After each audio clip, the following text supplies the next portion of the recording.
What's it called? T-Sheets. Should have got a text message. Yeah, it's T-Sheets. So the app T-Sheets is just how we clock in and clock out. And so, yeah, you guys would be responsible for that. So when we get to the store, we'll usually just sign in. Yeah, you sign in on your phone and then you'll be able to clock in and clock out. Okay. Yeah. So we won't come here before we go to this. Sometimes, yeah, sometimes we come in, but whenever you're in at work, you just clock in. Because we work at different locations, we utilize that app. It helps, keep track of everybody's hours, make sure we're, getting paid correctly or whatnot. And we'll flow around from location to location. Yeah, because they pay to shop here. A lot of times people they shop at the store 2 or 3 times in a week. So you want to get fresh faces. Yeah, you don't want to stay at one store. It's not beneficial for you. Yeah. So store compliance we went over. As far as expectations, 4 deals in 5 days. 3 reasons why you won't do that is 1, you weren't trained properly. And we understand people learn differently. Some people are more visual. Some people are, more interactive. Some people are hands-on. So for whatever reason, if you're not getting the training, you're not understanding the information, you're not receiving it, don't be afraid to ask questions. But let us know, right? Because our objective is to make sure we get you the information. We don't care how you get it. We just want to make sure you get it. So some people, if I ask you to spell a word, you might kind of draw it out online. Some people need to write it down. Some people need to clap. People learn differently. So if I'm not explaining it how you learn, tell me. Okay, because I need you to retain the information. Cool? So the first reason is you're not being trained properly, right? The second reason is we're training you properly. We're telling you what to do. We're telling you, hey, this is what you need to do to be successful, but you're just not doing it, right? The third reason is you're just not either applying yourself or you're not working, right? Because what we do is not rocket science. It's just customer engagement. 90% of what we do, I'm going to be honest with you guys, is not sales. It's just customer engagement. So you guys have to be comfortable with just talking to people, right? That's 90% of what we do is just interactions, right? Because DirecTV sells itself. But if you do 4 deals in 5 days, you'll pass your office training, right? Your first paycheck is going to be in 2 weeks from now, okay? We get paid 2 weeks in the rear, okay? So the week we got paid out on this week was from week ending the 23rd, right? Yeah, the 23rd is what we just got paid out on Friday, okay? So your the week ending this week is week ending the 13th, right? So your first paycheck is going to be in 2 weeks from now, and it's going to be a small paycheck because it's going to be for the hours that you work inside the office. So we get paid every week, right? So your first week should be 10, 15, 12 hours, something like that, right? Your second paycheck is when it'll be a full paycheck, right? Because you're going to work a full work week. And the way the commissions work is that if I sign you up today, right? So today is Monday. Usually it's a 3 to 5 day turnaround, right? So if I sign you up today, within 3 to 5 days, you'll get installed, okay? Because what happens is we place an order online, they drop ship the equipment to a local installer, the installer comes out and he brings, he hooks them up or whatnot. But it's usually 3 to 5 days. So if I sign you up today, you're gonna get installed Thursday, right? Next week, I'll get a report from DirecTV that said, hey, Quincy got installed on Thursday. And then based off that report, I do payroll that following week. You following me? So it's 2 weeks in the rear. So basically, you build funnel. It's it's 2 weeks. Yeah. So each paycheck is the last week. 2 weeks. Yeah. 2 weeks prior. So you have the when we talked about that, you had the base with the commission. Do we go by the install date on that? Yeah. There's 3 weeks that you have to, and I'm gonna kind of confuse you here. So you're familiar with sales, so you may understand better. So the way it works is there's a hourly week, which the hourly week is going to be all the hours collected between Sunday and Saturday. So the hours are collected Sunday through Saturday. That's the hourly week. Then you have the app week. The app week means this is where we count all the applications that were written in a week. They go from Monday to Sunday. So the week starts for the app week. So today is the first day for, we worked yesterday, right? Which is considered technically this week. But yesterday's apps count for last week's apps. So Monday starts a fresh app week. So from Monday to Sunday is when we count the apps together. You follow me? So if I sign you up with DirecTV, but you don't get installed yet. Okay, so it's a fresh, not a completed deal. Not a completed deal, but a deal that's been generated. Correct. You follow me? Okay? Then we've got the install week, right? So the install week starts on Thursday. So which means that on Thursday, because it's a 3 to 5 day turnaround, the install is now going to be scheduled for that following Monday. You follow me? If I sign somebody up on Thursday this week, they're not going to get installed this week because it's a 3 to 5 day turnaround. We only install Monday through Saturday. We don't install on Sunday. So if I sign you up on Thursday, it's Thursday, Friday, Saturday. It'll be usually the installs will be filled for that week, so it'll be scheduled for that following week. What about say Friday, Saturday? Then would it? Friday and Saturday will be that following week. So the install week goes from Thursday to Wednesday. Wednesday would be the last day you can schedule for that week that you're in. Anything after that point? It will go to the following week. You follow me? And what you want to do is you want to group all your installs together, right? Because one of the biggest confusions people have is they'll be like, I did 8 apps, right? But 2 of the installs are scheduled this week, 2 are scheduled the next week, 2 are scheduled the next week, and 2 are scheduled the next week. You did 8 apps, but when it comes to commissions, you didn't make your commissions because they're spread out. Right, you didn't quite. You want them all collected together because we pay per week. You follow me? Because Per week or bi-weekly? we pay weekly. So Yeah, so that would be good to get the installs like that, but that would be for after the fact. You have to get them before Thursday in order to. If you did it like that, all you're doing is you're setting yourself up for a head start for the weeks ahead. But you're not really helping yourself now. You follow me? Because you're spreading your installs out. You want to have them collected. You want to have them all grouped together. So basically, we determine when they're going to be installed. It's not that We you try to determine. use- we try to use Yeah, the pitch. You want to suggest, So hey, Mr. Quincy, Mr. Jones, he just got signed up on Thursday. Do you want a weekday or a weekend? Got it. And you give them kind of that option, and then they're like, oh, weekend. Okay, this Saturday works. Got it. Oh, I need a weekday. How about Thursday? Does that work for you? Okay. So And you're basically, you try to suggesting. use it in your Yeah, pitch. yeah. And most people want it installed Got faster. it. Yeah, but they don't want to push it out. Typical reasons why people would push it out would be because either they're moving or they're like closing on a house, something along those lines. But normally, here you go. That's what that's. Normally, they'll want it, sooner than later. Okay. So we're going to talk about our marketing system. Remember, I told you guys, I'm not trying to teach you sales. I'm just trying to teach you our marketing system. It's important you understand the structure because, like I said, within 4 to 6 weeks, you're going to be teaching this back to somebody else. So the first thing that I'm going to teach you is about C factors. Okay, it's an acronym, right? It stands for something.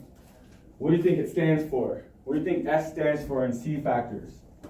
Just throw something out there. What? Sales. Sales. That's good. Yeah, right. So it's simpler than that. It's a technique that we use. Smile, Oh. right? Oh, So the first, the S in C factor stands for smile. Why do you think it's important to smile? First inviting. Huh? First inviting. It's inviting. Plus, it's hard to be rude to somebody who's happy, right? Part of your job is to maintain your attitude. If you're out there too serious, people are going to be rude to you. Right. No, I don't want it. No, I don't want it. And it's going to make you more, it's going to make your job hard. If you're excited, if you're smiling, it's inviting. People will be more prone. They're going to be like, why is he so happy? What is he talking? Why is Richmond so happy? Let me talk to this guy and see what he's got going on because he just seems excited to be here, right? We're transferring emotions, right? If we're happy, it makes them happy. Keep in mind, these people are walking in looking to fill their prescription, buying some chicken, buying some toilet paper, and we're stopping them talking about DirecTV, right? So part of what we do is create emotion, so smiling helps create that, right? So going along those lines, now you guys got an idea of where we're going with this. What do you think the next, the E stands for? Eye contact, Eye contact. Why is eye contact important?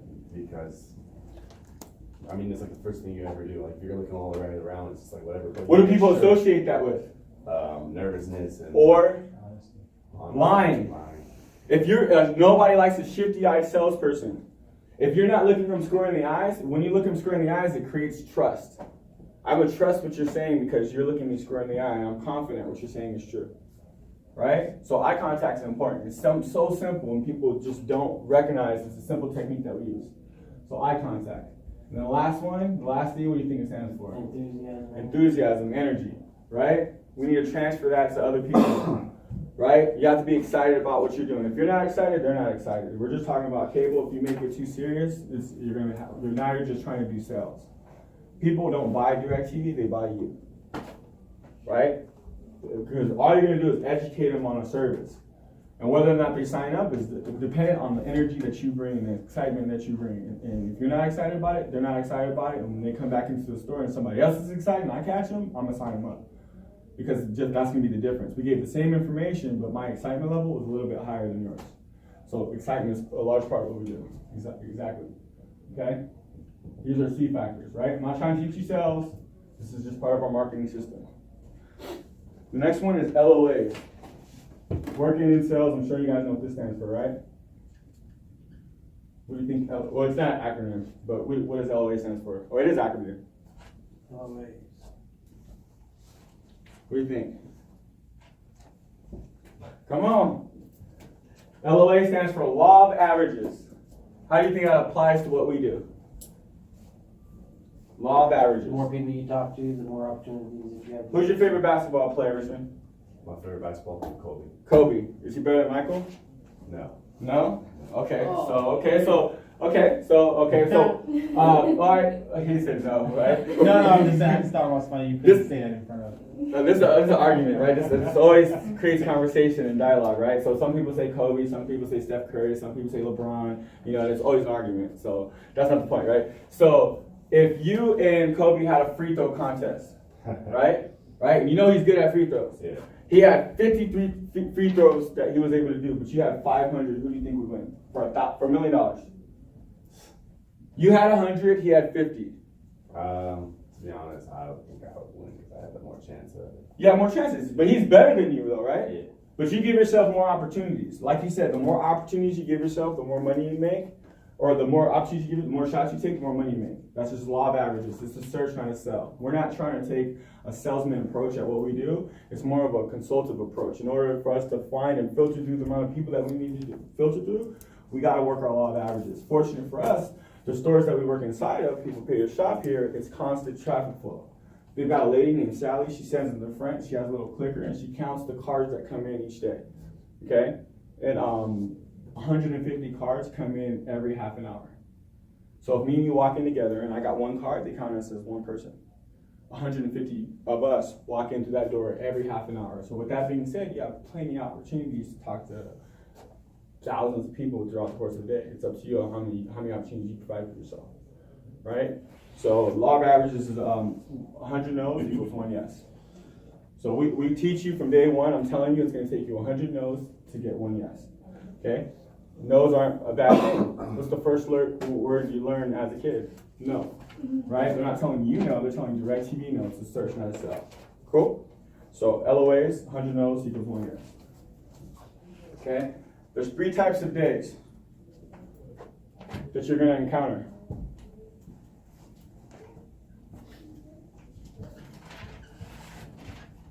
Okay? 3 types of days. The first day is going to be as such, and it's important that you read and recognize. Did anybody play sports in here? Yeah? What sports did you play? Baseball. Baseball? What sports did you play? All of basketball, baseball, and football. In football, what position did you play?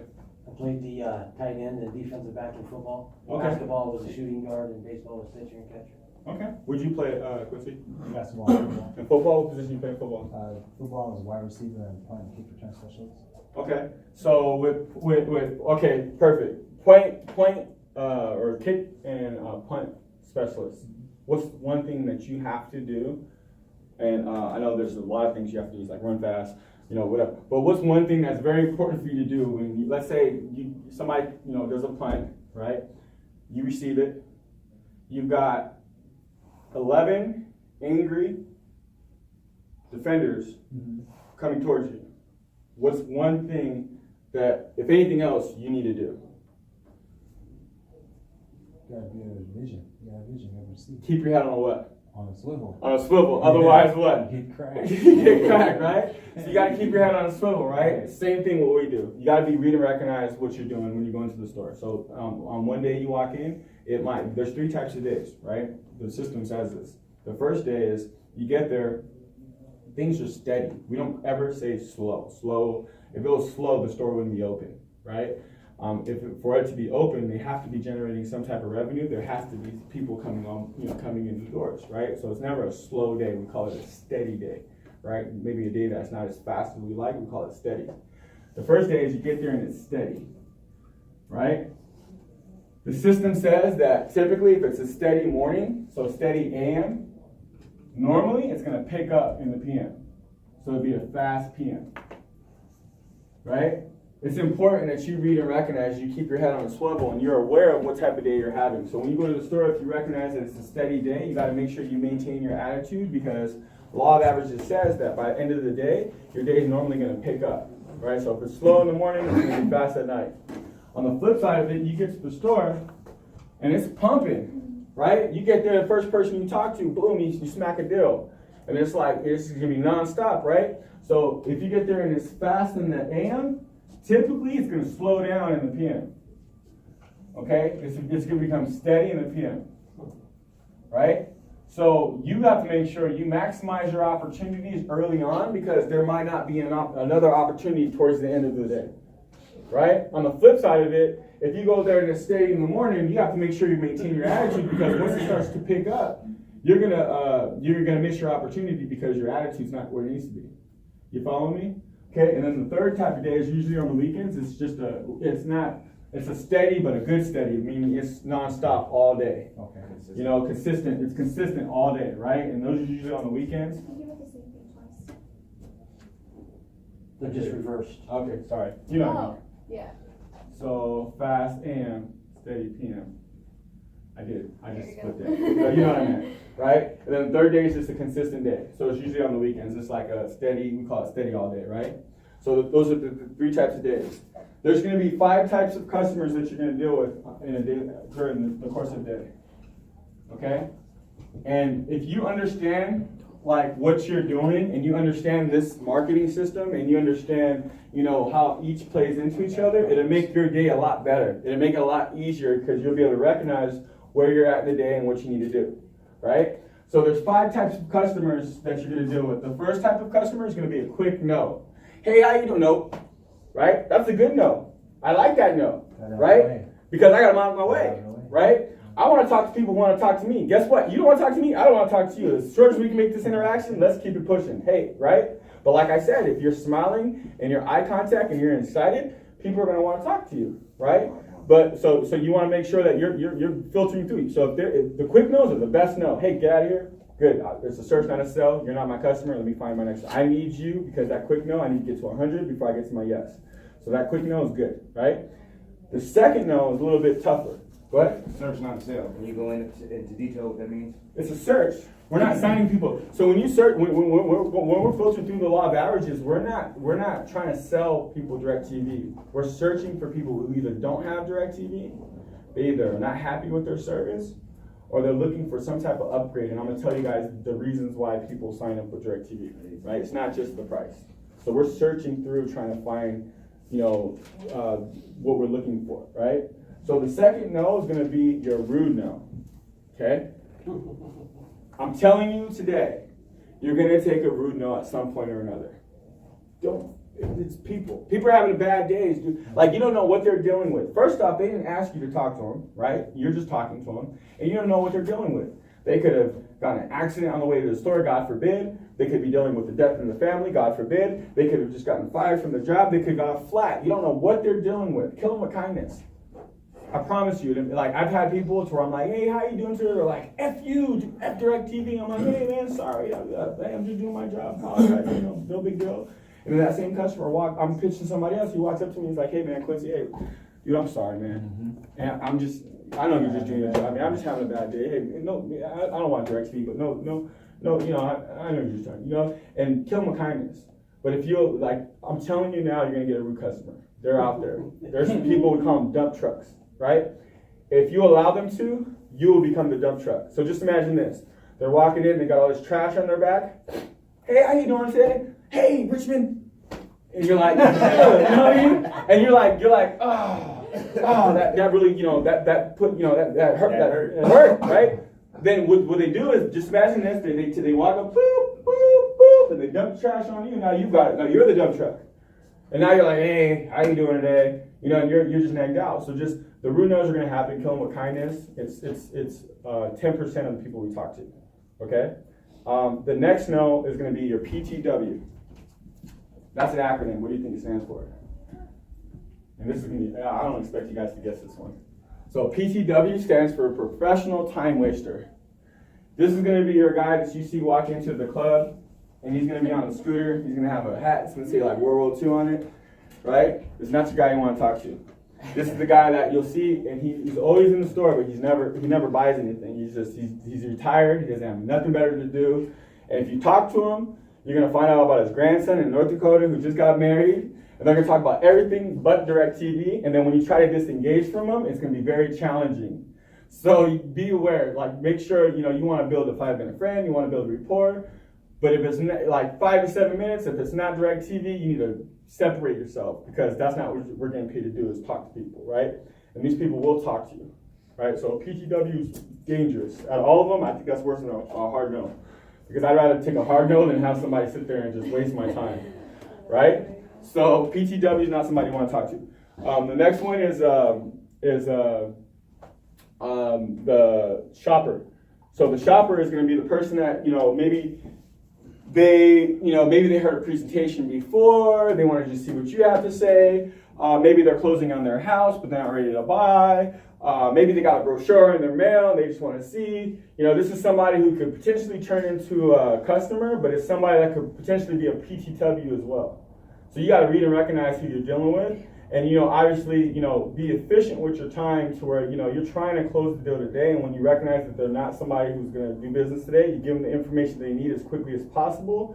Try to be as, to the point as possible, and then get them away so that way you can move on to your next customer. You want to educate them, but you also want to make sure that you're not wasting any extra time. It's quality time and quality people, right?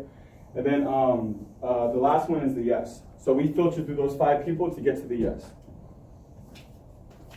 Okay. So we utilize what we call our 8 steps. Okay. So you guys all have Eagles, right? Have what? Eagles? Vehicles. Okay, yeah. Cars? Yeah. Anybody had a check engine light anytime recently? Come on. No? You did? What'd you do? Oil change. You oil change. But what'd you do before that? Did you take it to the shop to see what's wrong with it? Well, I know. Okay, so if you didn't know, and your check engine light came on, and you didn't know what was wrong with it, what's typically what you do? Take it to the shop. Take it to the shop, and what do they do? Diagnose it. How? Put it on the computer. Put it on the computer. What's the computer do? Kind of kicks out the code and tells you what's wrong, Fix right? that. This is our computer, guys. Okay? So this is when you want to know what's wrong with you, this is how you find out. You gauge check yourself. You have a marker? I This one's dead. This one is about on. All right. So the first one, the first of the 8 steps is to have a positive attitude. 90% of what we do is mentality, 10% is ability. Okay? You have to have a good attitude with what we do. Because if you don't, if you take it too serious, if you go out there and you're just too serious about what we do, you're going to have a hard time. If you're not excited about your situation, you're not excited about, obviously the product you're selling, you just don't. Naturally, if you bring some of the negative energy or the negative stuff from outside, it makes our job very, very, very challenging to work with you as well as for you to be productive in the field. So 90% of what we do is mentality, it's attitude. The system, the marketing system, as you see, is very basic, it's very simple. We can teach it to anybody, anybody, but mentality is 90% of what we do. 90% mentality, 10% ability. Right? Because you figure you got to take 100 no's in a day, right, to get 1 yes. What happens when you get 3 or 4 yeses in a day, right? A lot of times people, Nash, you did how many deals last week? Last week in total I did 9 deals. 9 deals, right? Everybody looks at Nash and is like, he's a closer.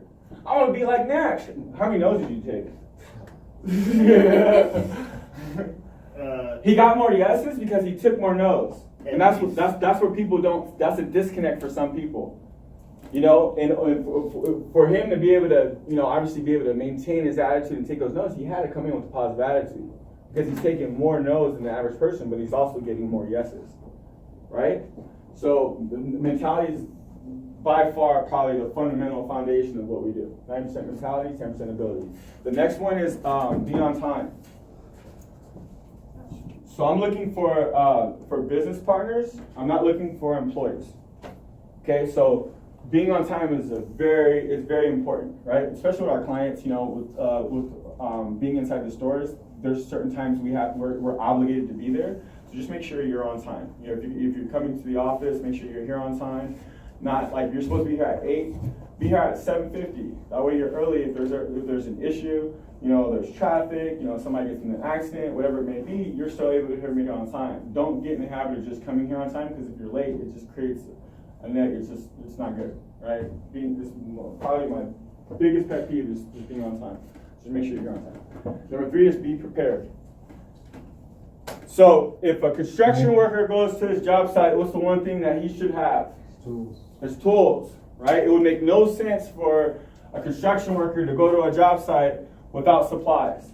So be prepared means that when you come to this office, you have everything that you need to do your job efficiently. So notebooks, get a notebook if you don't have one. There's a dollar store right across the street, right? Just because you want to take notes, because this is a management training program, right? Maybe you applied to entry-level sales, or maybe you applied to retail sales, but really what I'm looking for is somebody who can be in my position and help manage some of the locations that we have to help our program grow.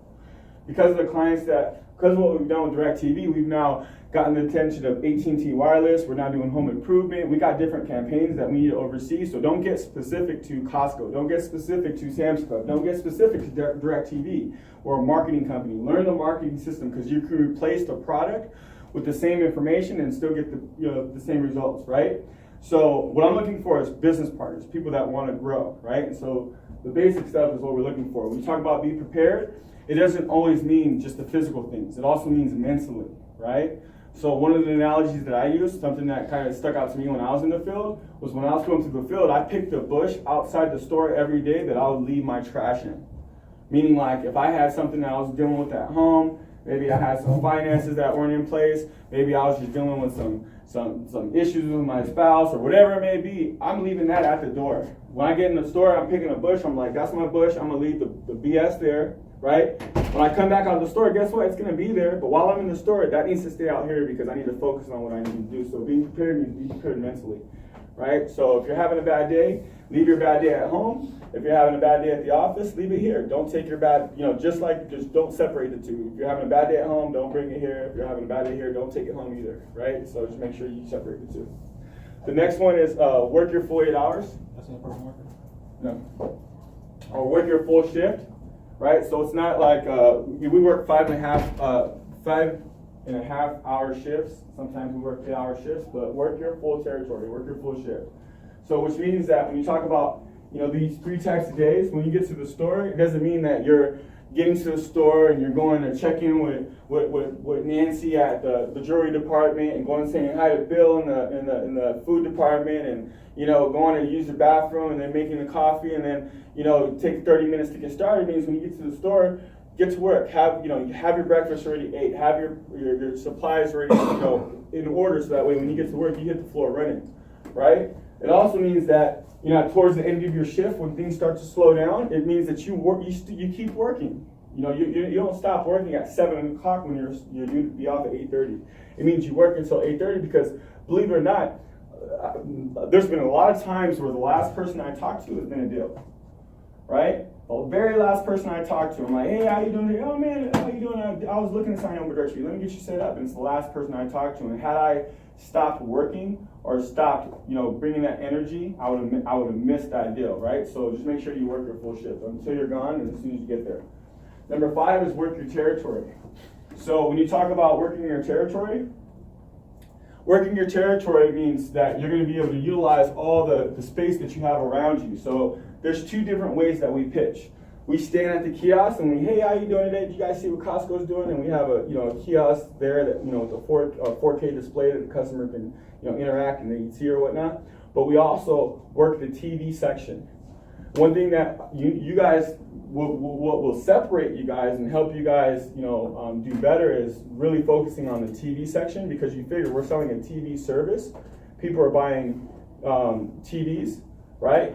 So these are our prime customers. So rather than only focusing on owl pitching, you want to be able to utilize the full territory around you. So we have access to the whole electronic section. So this is where we're talking about taking a more consultative customer service approach. When you walk up to, you're walking up, you're like, hey, can I help you find anything? They're like, no, yeah, I'm looking for this or whatever it may be. We're not just there to sell DirecTV. We provide, part of the reason why we've gotten the opportunity to grow into all these retailers and expand nationally and do what we've done is because of the level of customer service and the value we bring to clients, right? So we're there to sell DirecTV, but we're also there to provide customer service. So when you talk about working your territory, obviously we don't want to spend 90% of our time trying to sell Costco TVs or customer service because we're not doing our job, but there has to be a balance to where we're utilizing that to create opportunities for ourselves to present our product as well, right? So I'm like, hey, Richard, you guys find everything okay? Oh, I'm looking for TVs. Oh, let me show you where they're at. They're right over here. What size TV are you looking for? Oh, I'm looking for a 55-inch TV. I'm not gonna make any money selling you a TV, but if this allows me to create conversations where you feel more comfortable with talking to me, and now I can present DirecTV, now it's a win. So I'm taking an extra 5 minutes to help you on this end, but really it's gonna help me on this end. Does that make sense? Right? Number 6 is maintain your attitude. Attitude's on there twice for a reason. Why do you think that is? It's the most important. It's the most important thing. So you may walk in with a great attitude, but at some point or another, we're all human beings. We're all human beings. So if you say you got a bulletproof attitude, I'm gonna test you, right? It's because we're all human. At some point or another, you're gonna lose your attitude. So as happy as you seem right now, somebody's gonna piss you off, right? So you're gonna lose your attitude at some point. Say like it fooled you. Right? Yeah. So look, I'm telling you, at some point you're gonna lose your attitude. Right? It's okay. We're all humans. It's not a matter of not losing your attitude. It's how fast can you get it back? So maybe you lose your attitude because something happens. Maybe you spend an hour with the customer and then you find out that you can't sign them up because maybe they had service in the past or they didn't qualify or whatever it may be. That's discouraging, right? You're gonna lose your attitude, right? Or maybe you get a customer where you got them all hooked up, right? And you're signing them up, and then his wife walks up and was like, "Bob, let's go." And you're like, damn, and you're like, where did she come from? Like, what I mean? Like, shit, what I mean? So you're gonna lose your attitude. So our job is to maintain it. How fast can you get it back? And when we talk about maintaining your attitude, talk to people who want to talk to you. If you read, you're gonna become a professional people reader. So if you see somebody who doesn't want to talk to you, don't talk to them, right? Don't talk to somebody who clearly does not want to talk to you. Because your job is to maintain your attitude, and you're gonna fall on what we call a bomb, right? Hey, how are you doing today? And then you read that. You're like, right? So just make sure that you read and recognize, right? So maintain your attitude is important. Number 7 is know where you're at and know where you're going. Hopefully, nobody signed up just to sign up with DirecTV. Hopefully, you guys aren't here just to sell DirecTV. Hopefully, something at some point in the interview, you're like, man, there's opportunity to grow here. I could advance. There's more to it than just selling